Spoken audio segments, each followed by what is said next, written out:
Good morning, students and my dear friends. I'm Dr. Shalini Shukla, and today is 23rd of September 2022, Friday.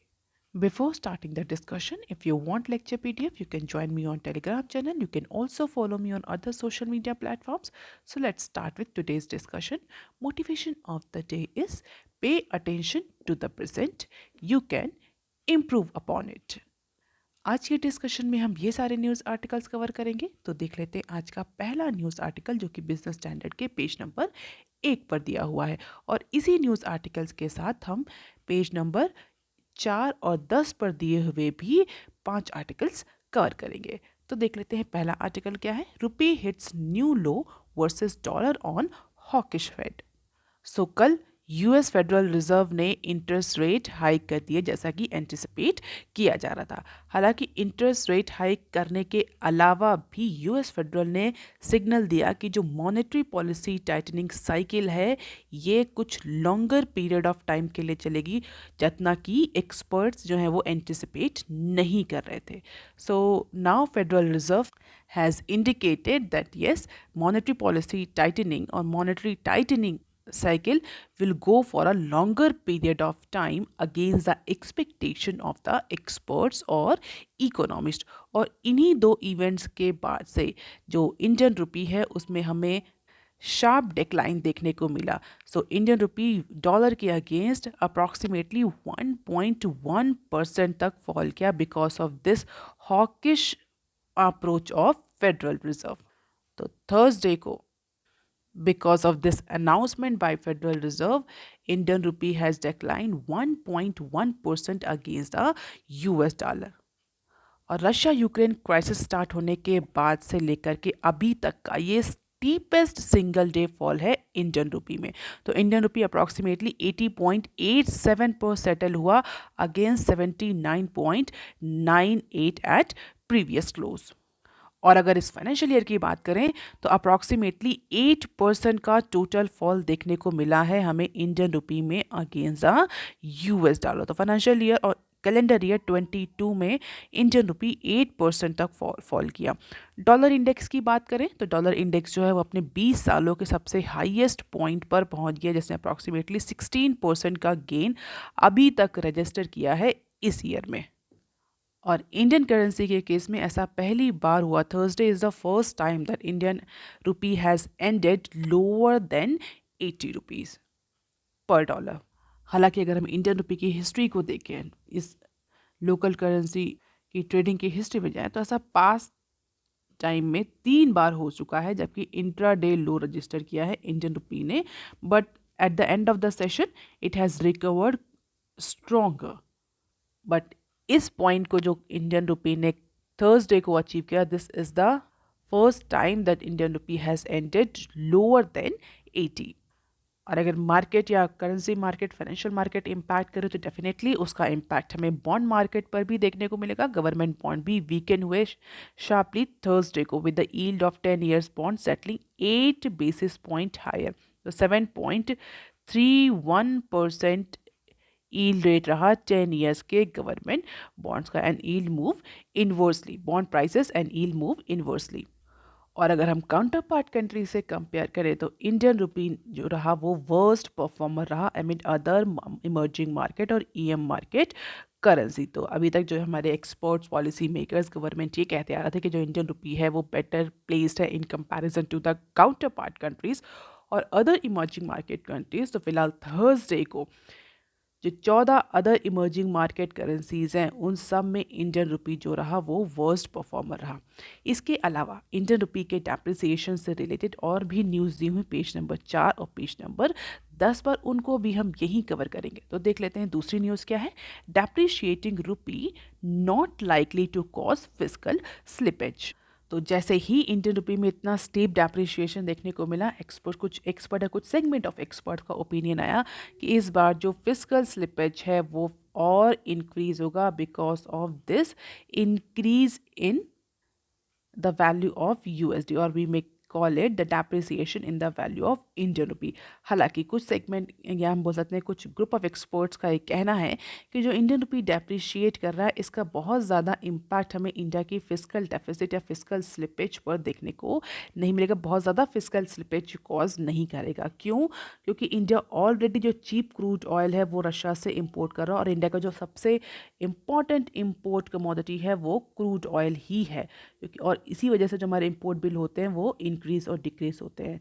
तो अगर Indian rupee week हो रहा है तो ज़्यादा हमें क्रूड ऑयल पे पे करना पड़ता है।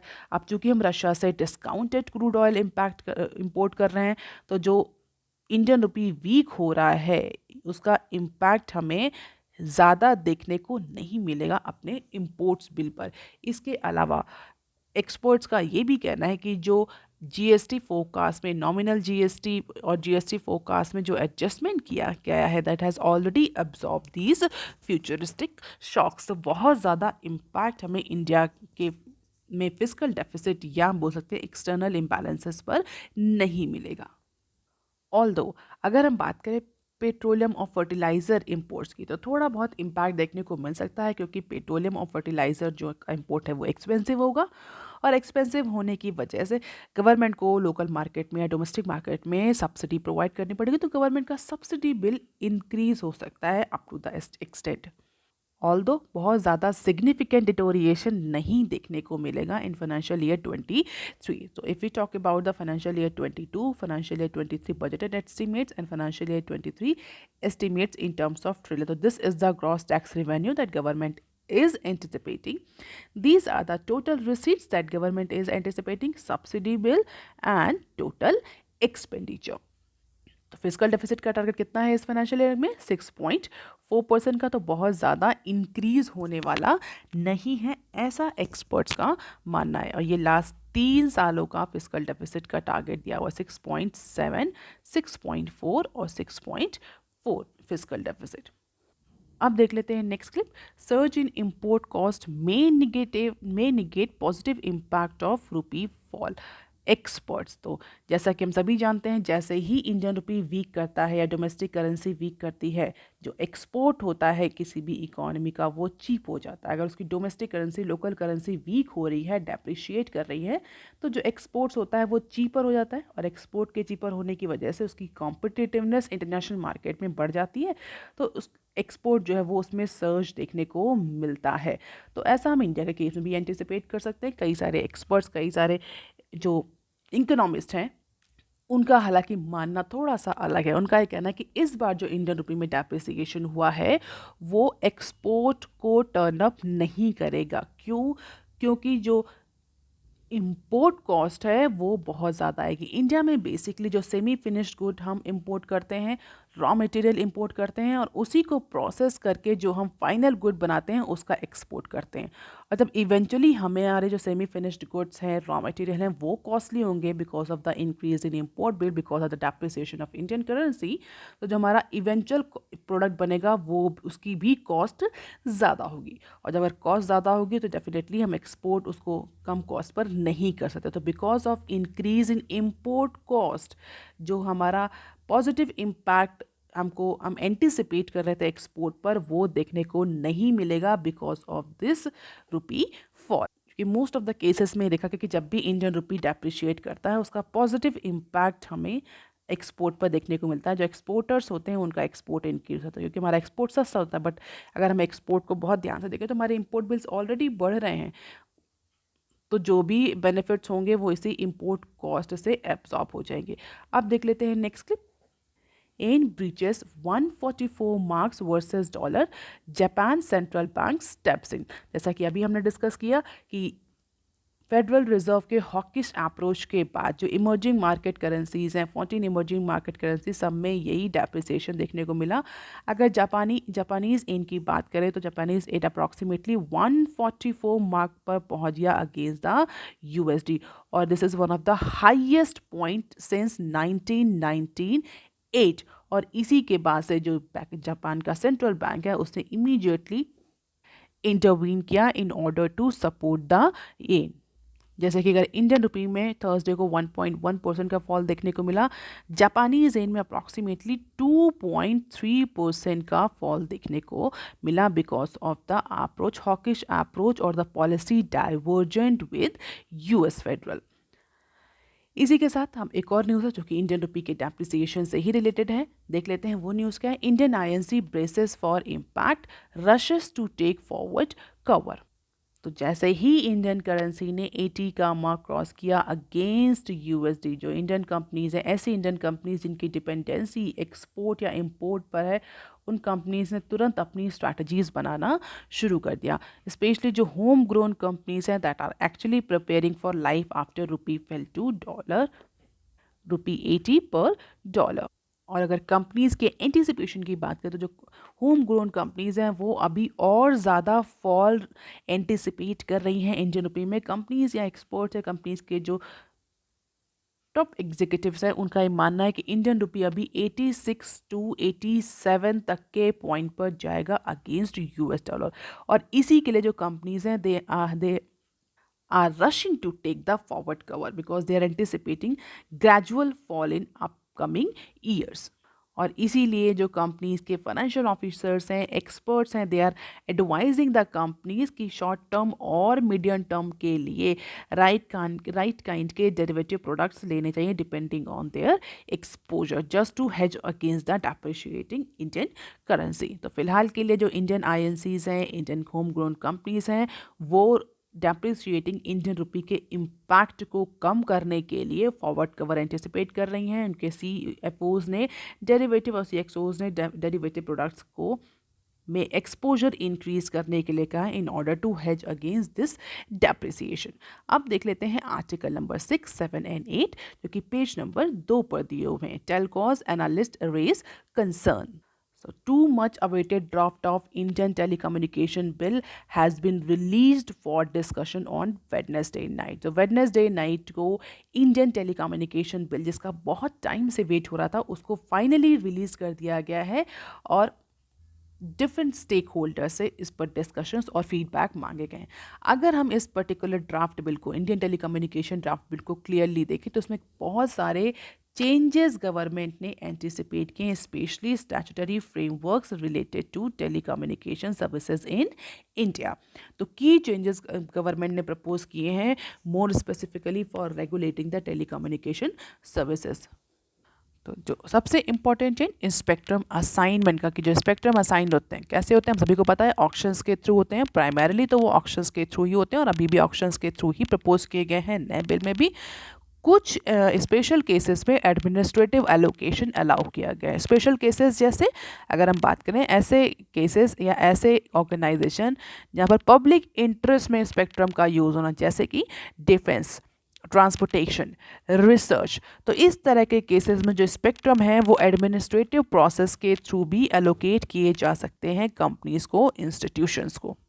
और ऐसा कहा जा रहा है कि इस नए फ्रेमवर्क में जो कन्फ्यूजन था वो रिमूव कर दिया गया है, जो कि सुप्रीम कोर्ट के 2012 के डिसीजन के अकॉर्डिंग आया था, के बाद आया था, जहाँ पर सुप्रीम कोर्ट ने बोला था कि जितने भी स्पेक्ट्रम एलोकेशन होंगे वो केवल और केवल ऑक्शन प्रोसेस के ही थ्रू होंगे। और इसी सुप्रीम कोर्ट के डिसीजन के बाद इंडिया में स्पेक्ट्रम एलोकेशन को लेकर के बहुत ज़्यादा कन्फ्यूजन था। तो फिलहाल के लिए इस नए बिल में, नए फ्रेमवर्क में ये कन्फ्यूजन दूर कर दिया गया है। इसके अलावा OTT platforms, OTT communication services को लेकर के भी, जैसे कि व्हाट्सएप, टेलीग्राम, इनको लेकर के भी गवर्नमेंट ने कुछ प्रोविजंस में चेंज किए हैं।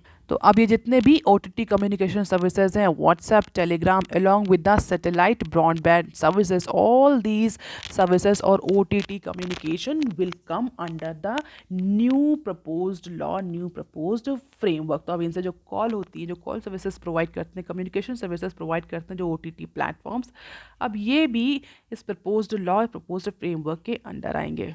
इसके अलावा इस बिल में गवर्नमेंट को स्पेशल पावर दी गई है कि गवर्नमेंट अगर चाहे तो किसी भी टेलीकम्युनिकेशन कंपनी का कोई भी payment, deferred payment, equity, relieve, right of कर सकती है because of the financial problem, financial crunches arisen in that particular company. The government को इंडो किया गया है स्पेशल पावर से। क्यों? क्योंकि रिसेंट टाइम में जिस तरह से टेलीकम्युनिकेशन कंपनीज फाइनेंशियल प्रॉब्लम को फेस करी थी after AGR dues and Jio disruption, उसको देखते हुए टेलीकम्युनिकेशन इंडस्ट्री को सेव करना है, कंपटीशन सेव करना है, इसलिए गवर्नमेंट को स्पेशल पावर दी गई है कि वो स्पेशल पावर के थ्रू किसी भी पेमेंट, ड्यू पेमेंट को, इक्विटी हो, चाहे वो डिफरमेंट हो, चाहे वो रिलीफ हो, उसका फिलहाल के लिए उसको राइट ऑफ कर सकती है। अब ये तो की पॉइंट्स रहे इस बिल के, लेकिन इसके अलावा टेलीकम्युनिकेशन कंपनी जो एनालिस्ट हैं उनके अपने कंसर्न हैं इस नए बिल को लेकर के। हालांकि जो लास्ट डेट दी गई है रिस्पॉन्ड करने की वो October 20 दी गई है। ऐसा कहा जा रहा है कि जो टेलीकम्युनिकेशन कंपनीज हैं वो डेफिनेटली अपने रिस्पॉन्स, अपने फीडबैक रजिस्टर करेंगे, क्योंकि there are some serious issues that need the consultation process as per the telecom companies और एनालिस्ट। ऑल्दो COAI का ये कहना है कि जो ये पॉलिसी है, जो नया फ्रेमवर्क है, that is actually reformative in nature, और ये ड्राफ्ट है, ये एक माइलस्टोन है एक मॉडर्न और फ्यूचर रेडी लीगल फ्रेमवर्क तैयार करने का इन टेलीकम्युनिकेशन सेक्टर। इसके अलावा कुछ एक्सपर्ट्स ने ये भी बोला है कि जो नया ड्राफ्ट बिल आया that will promote the innovation. तो अलग अलग एक्सपर्ट्स के अलग अलग व्यूज़ हैं। जो सबसे इंपॉर्टेंट कंसर्न टेलीकम्युनिकेशन कंपनीज का है वो ये है कि टेलीकम्युनिकेशन कंपनीज चाहती थी कि जितने भी स्पेक्ट्रम हो उनका ऑक्शन हो, जैसा कि सुप्रीम कोर्ट ने 2012 में बोला था। लेकिन इस बिल में एडमिनिस्ट्रेटिव एलोकेशन की भी बात करी गई है, जो कि फिलहाल के लिए टेलीकम्युनिकेशन कंपनीज को डाइजेस्ट नहीं हो रही है। So these are the important provisions or important changes that has been proposed into this draft bill। Proposal क्या है? एडमिनिस्ट्रेटिव ऑक्शंस को ओके कर दिया गया है, टेलीकम्युनिकेशन कंपनीज नहीं चाहती। इम्पैक्ट क्या पड़ेगा? Clear framework for spectrum assignment, list of functions for administrative allocation already given. Telco says this will give too much power to the government. Government जिसको चाहेगी उसको एलोकेट करेगी, जिस कंपनी को चाहेगी उसको एलोकेट करेगी with the name of public interest. तो ये जो है वो कंपटीशन को होल्ड करेगा, फेवरेटिज्म, बायसनेस को प्रमोट करेगा, ऐसा टेलीकम्युनिकेशन कंपनीज का कहना है। Proposal sharing, trading and leasing of spectrum allowed proposal में अलाउ किया गया है। जबकि इम्पैक्ट इसका क्या पड़ेगा? Reduce overall investment require for telcos as they roll out the 5G services. अगर शेयरिंग ऑफ स्पेक्ट्रम अलाउ है, ट्रेडिंग ऑफ स्पेक्ट्रम अलाउड है, तो कंपनीज क्या करेंगी? ऐसी कंपनीज जिन्होंने 5G स्पेक्ट्रम को ऑक्शन में जीता है वो ट्रेड कर देंगी, शेयर कर देंगी बेटर प्रॉफिट पर। तो इससे क्या होगा? इन्वेस्टमेंट कम होगा, कंपनी में इन्वेस्टमेंट रिड्यूस होगा, इंफ्रास्ट्रक्चर डेवलपमेंट रिड्यूस होगा। इसके अलावा merger and amalgamations are also allowed और require only on a notice to the government. Impact to help in ease of doing business for telecom, इसका positive impact पड़ेगा। Merger and amalgamations को थोड़ा सा ease out कर दिया गया। इस तरह के बहुत सारे चेंजेस हैं जिसका इम्पैक्ट भी यहाँ पर डिस्कस किया गया। If you want to discuss this policy, read this policy in detail, you can go ahead. Otherwise जब ये ड्राफ्ट प्रॉपर बिल में बनेगा तब हम इसको ज़्यादा डिटेल में डिस्कस करेंगे। फिलहाल के लिए जो इंडस्ट्री है, टेलीकम्युनिकेशन कंपनीज हैं, एक्सपर्ट्स हैं, उनके अपने कुछ कंसर्न है, प्रोबेबली वो 20 अक्टूबर से पहले अपने कंसर्न जो है वो सबमिट करेंगे। Industry fears inclusion of WhatsApp, Google Meet may be risk to the e economy. जैसा कि इस नए प्रपोज बिल में OTT प्लेटफॉर्म्स को भी लीगल एम्बिट में ला दिया गया है, और जो डेफिनेशन है टेलीकम्युनिकेशन सर्विस प्रोवाइडर की वो एक्सटेंड कर दी गई, जहाँ पर OTT platform like WhatsApp, Signal, Telegram, Google Meet, इन सब को भी टेलीकम्युनिकेशन सर्विसेज की डेफिनेशन में ला दिया गया है। तो कंपनीज का कहना है कि this may harm the digital economy and user privacy in India as per the experts. अभी तक ये जो OTT कम्युनिकेशन सर्विसेज थी ये टेलीकम्युनिकेशन सर्विसेज की डेफिनेशन में नहीं आती थी, बट चूंकि मैं सबको पता है कि इससे ईमेल, वीडियो कॉल और वॉइस कॉल भी करी जा सकती है, that is why now the new propose bill has included these communication providers into communication services as well. जैसे कि कंपनीज का कंसर्न भी है कि अगर इनको इंक्लूड किया जाएगा तो ये यूज़र प्राइवेसी को इम्पैक्ट करेंगी, ई इकोनॉमी के लिए बहुत बड़ा रिस्क होगा अगर इन सारे OTT कंपनीज को कम्युनिकेशन सर्विसेज के फॉर्म में इंक्लूड किया जाता है। अगर हम बात करें टेलीकॉम मिनिस्टर मिस्टर अश्विनी, उनका ये कहना है कि जो ये नया बिल है ये इनोवेशन को प्रमोट करेगा। This bill provide the road map for innovation in telecommunication industry. तो लेट्स सी कि क्या प्रपोजल आता है और किस तरह के रिकमेंडेशंस गवर्नमेंट एक्सेप्ट करती है, और लेटर ऑन फाइनल जो ड्राफ्ट होता है वो क्या होता है। अब देख लेते हैं article number 9 that is given on page number 6 of business standard. UCO first lender to receive RBI go ahead for rupee trade. तो रशिया यूक्रेन क्राइसिस के बाद रशिया जो है और रशिया इंडिया के बीच में जो बायलैटरल पेमेंट अरेंजमेंट था उसको लेकर के बहुत ज़्यादा नेगोशिएशन, डेलिब्रेशन चल रहे थे। Finally public sector bank UCO has receive the RBI's approval to open a special Vostro account with central bank of Russia for trade settlement in Indian rupee. तो यूको जो बन गया वो पहला बैंक बन गया इंडिया में जो एक स्पेशल वॉस्ट्रो अकाउंट खोलेगा, किस लिए? इंडियन रुपी में, इंडियन करेंसी में ट्रेड सेटलमेंट करने के लिए। तो यूको जो कोलकाता बेस्ड लेंडर है, अब वो इंडियन रुपी और लोकल करेंसी में ट्रेड सेटलमेंट करेगा from the month of July.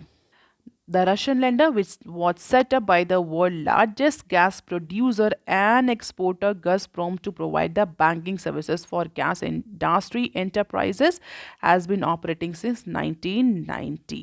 तो जिस बैंक के साथ मिल करके यूको ने ये स्पेशल वॉस्ट्रो अकाउंट खोला है, वो बैंक ऑलरेडी गैस इंडस्ट्री में है रशिया में, और उस पर्टिकुलर कंपनी को जो कि गैस सर्विसेज में, गैस इंडस्ट्री में काम कर रही थी, ये रशिया में परमिशन दी गई थी बैंकिंग सर्विसेज करने की, स्पेशली इसी सेक्टर के लिए 1990 में ये परमिशन दी गई थी। तो यूको ने गैसप्रॉम बैंक ऑफ रशिया के साथ मिल करके ये स्पेशल वॉस्ट्रो अकाउंट खोला है। And in Russia, this particular bank offers a wide range of banking and investment services to approximately 45K corporates and 3 million private clients. अब देख लेते हैं some other news clip. SEBI may step up disclosure norms for IPOs of new age companies. So जो नई as की companies उनमें fund raising के लिए आईपीओ को लेकर के एक स्पेशल अट्रैक्शन देखा जा रहा है। इसी वजह से जो security and exchange board of India है, that may beef up the disclosure norms especially for these new age companies। जो न्यू एज कंपनीज, ऐसी कंपनीज जो आईपीओ फाइल कर रही हैं या आईपीओ फाइल करने का इंटेंशन रखती हैं फॉर फंड रेजिंग प्रोसेस, उनके लिए अब जो security and exchange board of India है वो नए डिस्क्लोजर नॉर्म, जो बोल सकते हैं ज़्यादा डिस्क्लोजर नॉर्म्स को लाएगा। इसके अलावा कुछ और चेंजेस भी प्रपोज किए हैं सेबी ने। Market regulator could also bring the transactions in mutual fund units under the purview of insider trading regulation. और अगर मैं दोनों ही डिसीजंस को देखें तो उसका सीधा सीधा रीज़न है ट्रांसपेरेंसी इंप्रूव करना फाइनेंशियल सिस्टम में, जिससे जो स्मॉल और रिटेल इन्वेस्टर्स हैं वो कहीं से एक्सप्लॉइट ना हो सके। तो बेसिकली जो आईपीओ आ रहा है उसके लिए ज़्यादा डिस्क्लोजर किया गया ताकि इंडिविजुअल जो रिटेल इन्वेस्टर्स हैं वो कंपनी के बारे में प्रॉपरली जान सके और उसके बाद से ही उसमें इन्वेस्टमेंट करने का डिसीजन ले। अपार्ट फ्रॉम इट, जो म्यूचुअल फंड ट्रांजैक्शंस हैं उनको इनसाइडर ट्रेडिंग रेगुलेशंस में लाया जा रहा है, and this decision could be taken at sector broad meeting schedule for September 30 according to the people aware about the matter. तो फिलहाल के लिए जो सेबी है वो ICDR stands for issue of capital and disclosure requirement. ICDR में amendment propose कर रही है इस अपकमिंग मीटिंग में, और इसके बाद अगर ये प्रपोजल अप्रूव हो जाता है तो कंपनी इसको अपने प्री आईपीओ शेयर सेल के बारे में और आईपीओ के बाद उनकी कंपनी की फाइनेंशियल परफॉर्मेंस, ये सारी रिलेटेड इंफॉर्मेशन डिस्क्लोज करनी पड़ेगी बिफोर गोइंग फॉर आईपीओ। अब देख लेते हैं next clip. Can't outsource recovery agents, RBI crack the whip on M&M Fin। तो रिजर्व बैंक ऑफ इंडिया ने जो थर्सडे को non banking financial service company है Mahindra and Mahindra financial services, उसको बार कर दिया है from outsourcing any recovery agent, क्योंकि थर्सडे आई थिंक वेडनेसडे को एक 22 ईयर्स ओल्ड प्रेग्नेंट लेडी जो है वो उसकी डेथ हो गई in Jharkhand because of this recovery agent. Recovery agent was trying to take away her father's tractor, and that was actually, and she was actually opposing, and because of this fight that particular lady was crushed under the vehicle। तो इस event के बाद reserve bank of India ने Mahindra and Mahindra को बात कर दिया कि किसी भी तरह के रिकवरी एजेंट, जो लोन रिकवरी एजेंट्स होते हैं, उनको आप आउटसोर्स नहीं कर सकते। रिकवरी एजेंट के केसेस में बहुत ज़्यादा कंप्लेंट्स हमेशा आरबीआई के पास आती हैं कि जो रिकवरी एजेंट होते हैं वो इनह्यूमन अप्रोच अडॉप्ट करते हैं, अनएथिकल अप्रोच अडॉप्ट करते हैं फॉर रिकवरिंग द लोन। तो उसी को लेकर के फिलहाल के लिए रिजर्व बैंक ऑफ इंडिया ने अपनी पावर, जो कि सेक्शन 45L क्लॉज 1 और बी के तहत रिजर्व बैंक ऑफ इंडिया 1934 के तहत रिजर्व बैंक ऑफ इंडिया के पास है, उसके तहत एमएमएफएसएल को फिलहाल के लिए बार कर दिया कि किसी भी तरह के एक्सटर्नल रिकवरी एजेंट को आउटसोर्स नहीं कर सकती। तो फिलहाल के लिए जब तक फर्दर ऑर्डर नहीं आता, Mahindra and Mahindra is barred for appointing any recovery agent for any recovery through these outsource agents. अब देख लेते हैं next clip. Top US bank hike lending rates to highest since 2008। तो जैसे ही यूएस फेडरल ने इंटरेस्ट रेट हाइक किया, जो बैंक्स हैं यूएस के उन्होंने भी इंटरेस्ट रेट हाइक करना शुरू कर दिया। तो 3 US major banks have raised their prime lending rates to the highest level since financial crisis 2008. If you remember, 2008 में Lehman Brothers क्राइसिस आई थी, उसके बाद से लेकर के अब तक का सबसे ज़्यादा इंक्रीज देखने को मिल रहा है टॉप यूएस बैंक के लेंडिंग रेट में। सो यूएस के जो बैंक्स हैं उनकी बात करें तो सिटी ग्रुप, जेपी मॉर्गन और वेल्स, इन तीनों ही बैंक्स ने जो अपने लेंडिंग रेट हैं वो 75 बेसिस पॉइंट से ज़्यादा इंक्रीज कर दिए हैं। तो लेट अस सी कि जो लेंडिंग रेट्स हाइक हो रहे हैं यूएस में, इसका एक्चुअल इम्पैक्ट यूएस की सीपीआई और इन्फ्लेशन में कब तक देखने को मिलता है, क्योंकि फेडरल रिजर्व ने तो क्लियर कर दिया है कि फिलहाल के लिए वो मॉनेटरी पॉलिसी टाइटनिंग पर भी चलेंगे। उनका प्राइमरी फोकस इन्फ्लेशन कंट्रोल करना है, इकोनॉमिक ग्रोथ को वो कहीं ना कहीं कॉम्प्रोमाइज कर सकते हैं। So that is all for today students. If you want lecture PDF, you can join my Telegram channel. You can also follow me on other social media platforms. If you have any query and suggestion, you can write on comment section below. Please like, share and subscribe. Thank you. Have a nice day.